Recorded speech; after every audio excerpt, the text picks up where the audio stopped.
Magandang araw kaibigan! Tuloy po kayo sa Felicidad's Channel. Sa mga kwento ng buhay at pag-ibig na hinalukay sa natatagong baul ni Felicidad. Pero bago po tayo magpatuloy, huwag niyo pong kalilimutan na i-like ang video, i-subscribe ang channel, at i-click ang notification bell para lagi kayong updated sa mga parating pa na upload.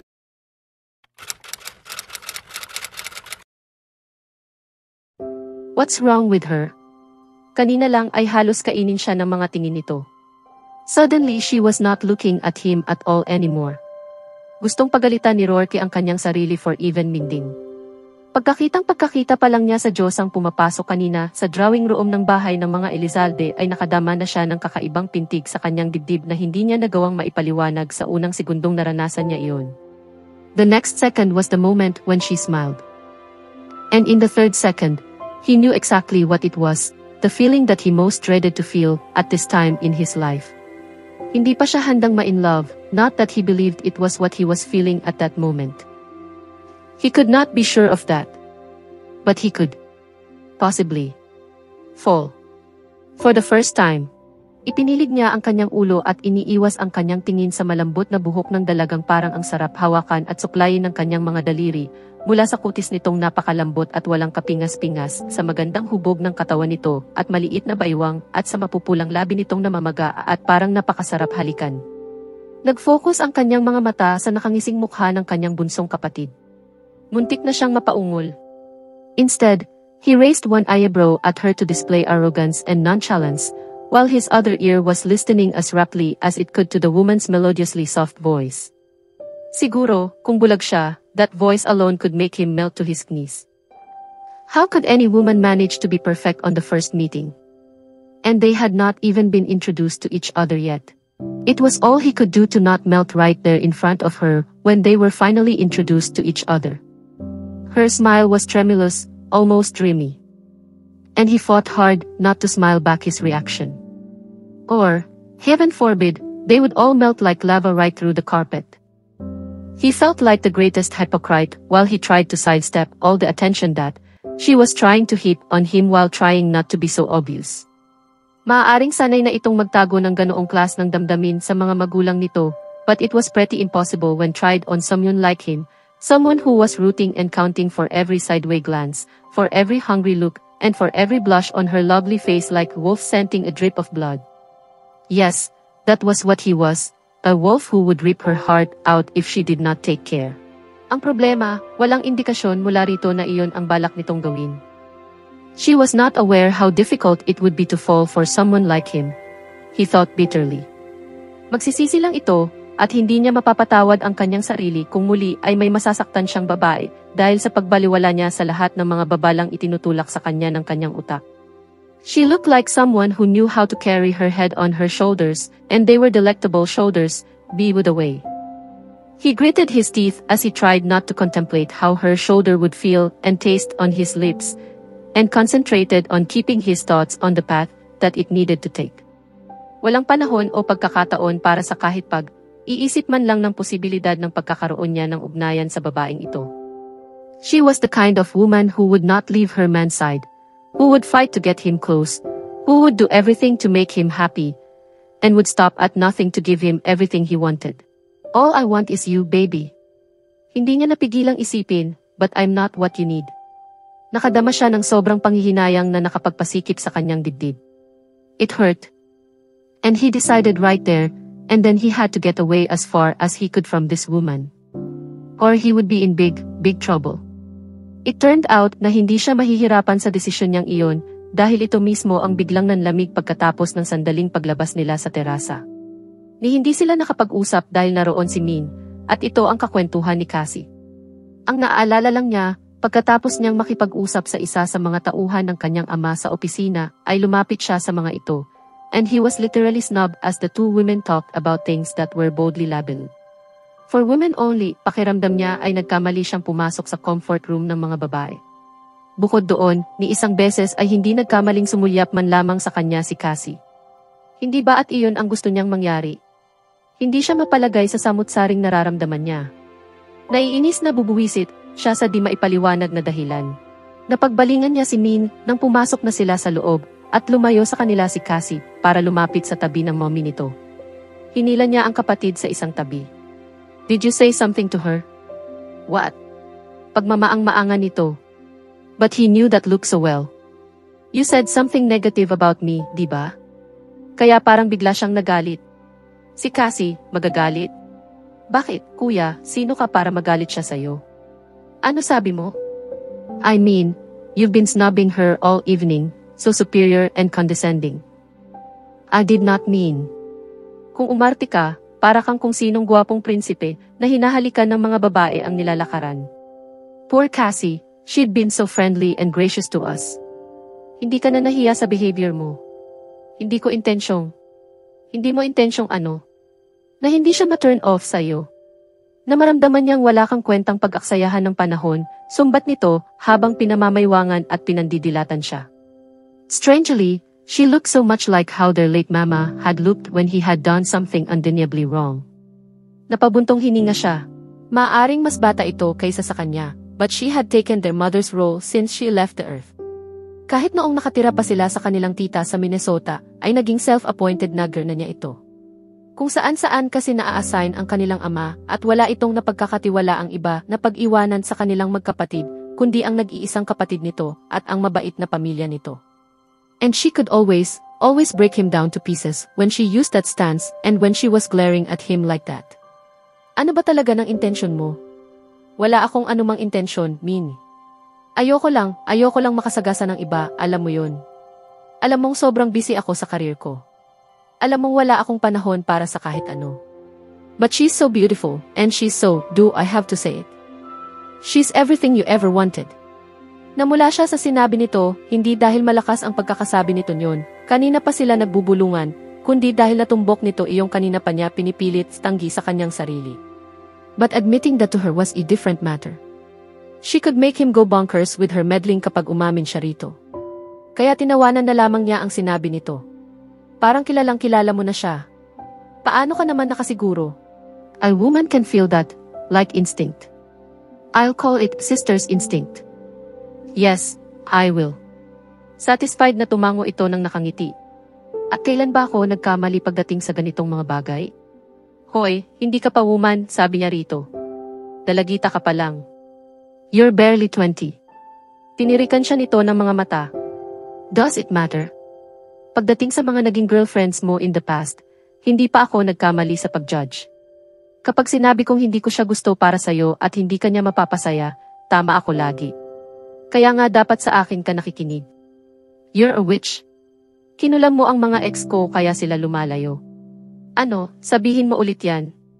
Sila ang lumalayo. Namula na naman siya. Of course, siya nga pala ang nakikipagkalas sa mga babaeng iyon. But it was because he wanted them to be happy, not because he wanted to be free.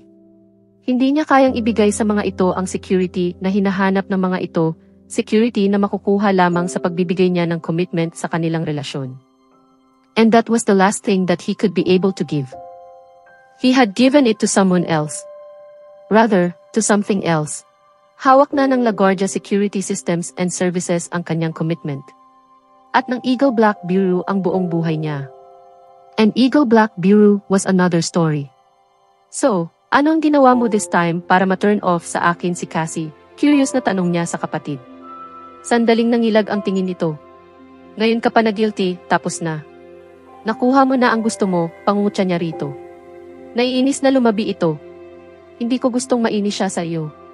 Pero naisip ko lang, you deserve it pagkatapos ng ginawa mong pagtrato sa kanya, kahit wala naman siyang kasalanan kundi humanga sa taglay mong kagwapuhan. Nang aasar ka na naman, naiinis na bulong niya rito. Sinabi ko lang naman po na yung kausap mo kanina sa phone ay isa sa maraming girlfriends mo, anito. Ano, sinabi mo yon? Ninityan siya nito ng matamis. And she's not the martyr type. Hindi rin siya bobo, di ba? Siguradong mula ngayon, hindi ka na niya papansinin. Ang kanyang unang reaksyon ay ang singhalan ito na huling ginawa niya noong mga bata pa sila. Noong mga bata pa sila huling naramdaman niya na gusto niyang buhatin ito at itiwarik sa labas ng second floor window o kaya ay ihagis sa pool kahit hindi marunong lumangoy ito. But of course, he did not do that. Wala siyang nagawa kundi ang tiimbagang na panoorin ito habang lumalayo ito ng pakending-kending. Siguruhin lamang nitong mabilis itong makakapagtago pagdating nila sa bahay. Dahil kapag inabutan niya ito sa labas, God forbid, idadapa niya ito at hahagupitin niya ng kanyang sinturon ang puwit nito. The simple dinner party was wrapped up at nakatayo siya sa gitna ng kanyang mga magulang habang nagpapaalam ang mga bisita. Nakapagpalitan na sila ng cellphone numbers ni Min at nakapag-set na sila ng shopping date para sa darating na weekend. Ang kanilang mga ama naman ay nakapag-set na rin ng golf game para sa Saturday next week. Si Rourke wala siyang pakialam dito. Para siyang sinampal sa mukha noong hindi direktang nagpahaging si Min na babaero ang kuya nito. Alam niyang bistado na nga siya nito. Sa kabila ng kanyang pagiging mas matanda rito at pagkakaroon ng maraming karanasan sa mga tagahangang lalaki, hindi pa rin niya nagawang itago ang kanyang infatuation sa kuya nito.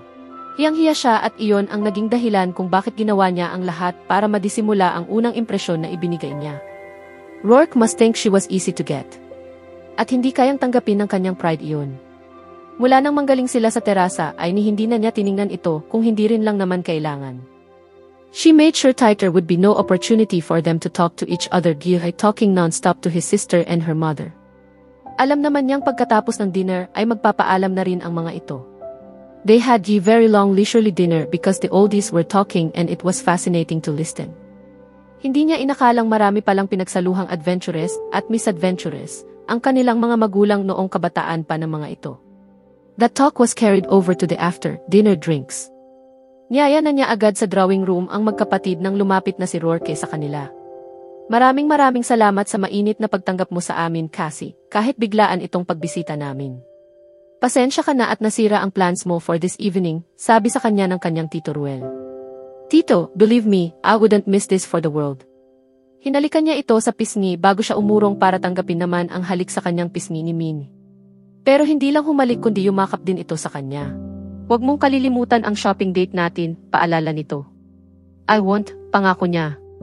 Nang sila na ni Rourke ang magpaalam sa isa't isa, ay muling nagkamay sila. Thanks for the dinner, sabi nito. Thank you for coming, sabi naman niya. But her heart was racing because he was holding her hand longer than he should have. Ano ang ibig sabihin nito? Nang sa wakas ay binitiwan na nito ang kanyang kamay ay may nabasa siya sa mukha nito. Panghihinayang. Hindi siya sigurado dahil naging mabilis ang pagdaan yon. Pagkatapos ay tumalikod na ito. And then there was no chance to see it again. Habang pinagmamasdan niya ang paglayo ng kotseng sinasakyan ng mag-aama ay bahagyang nakakunot ang kanyang noo.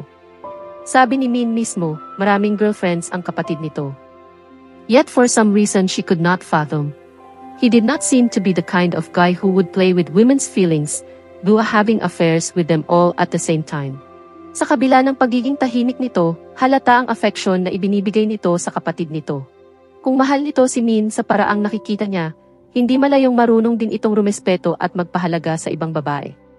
Ganoon siya kung maghanap ng quality ng isang lalaki, inoobserbahan niya ng mabuti kung paano nito tratuhin ang ina o ang mga kapatid nitong babae. And that trick had never failed her yet. What do you think of them? Tanong sa kanya ng kanyang mommy. They're great. Umiling-iling ang kanyang daddy, pero iyon ay dahil sa paghanga. Sa kabila ng maagang pagkamatay ni Criselda, nagawa ni Ruel na panatilihing buo ang kanyang pamilya. His children grew up to be good people. Hindi ba, mommy? Tama ka, dad, sabi naman ng kanyang mommy. Binalingan siya nito. May plano ka bang bumalik sa party niyo ng mga kaibigan mo? Nakatingin ito sa kanyang damit. Hindi na siya kasi nagkaroon ng pagkakataong mapalitan pa ang kanyang party dress. Hindi ko alam, mommy, parang ayoko nang umalis. Magpapahinga na lang siguro ako for tonight. Tutal, hindi ko naman talaga friend yung may party. Nasa mga mukha ng mga ito ang kakontentuhan sa kanyang sagot. Although they had stopped nagging her about curfew since she turned 21, siyempre ay hindi pa rin mayaalis sa mga ito ang pag-aalala sa kanya tuwing nasa labas pa rin siya sa 10 oras ng gabi. Nagpaalaman na sila sa may ibaba ng hagdan. Umakyat ang mga ito habang siya ay nagpalipas pa ng sandaling oras sa den, nakahiga sa isang reclining armchair, nakayapak at nakapikit habang nakikinig siya ng mahinang jazz music. It could always soothe her when she was tense, or when she had been through a hard day. It had been a hard night. Kung hindi ba naman, bakit siya naglalaan ng oras para balikan at pakaisipin ang kanyang naging pagkakamali kay Rourke LaGuardia? Humugot siya ng malalim na hininga at naalala niya kung bakit. Nakapagkit sa ilalim ng kanyang nakasarang mga talukap na matavang napakaguwapong imahe ng mukha ng lalaki at hinayaan niyang magsawa siya roon sa loob ng ilang sandali bago niya pinayagang isa-isang pumasok sa pintuan ng kanyang consciousness ang mga negatibong impresyon niya rito.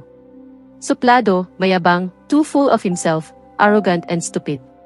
Dahil kung hindi ba naman estupido ito, hahayaan na lamang ba nitong makahulagpos siya sa mga kamay nito? Maswerte na siya sa isang katulad ko. Alam ko, beyond reasonable doubt, that when I fall in love, I fall hard. Or maybe she was the one who was being arrogant. Iminulat niya ang kanyang mga mata at tinitigan ang muted light sa ceiling ng den.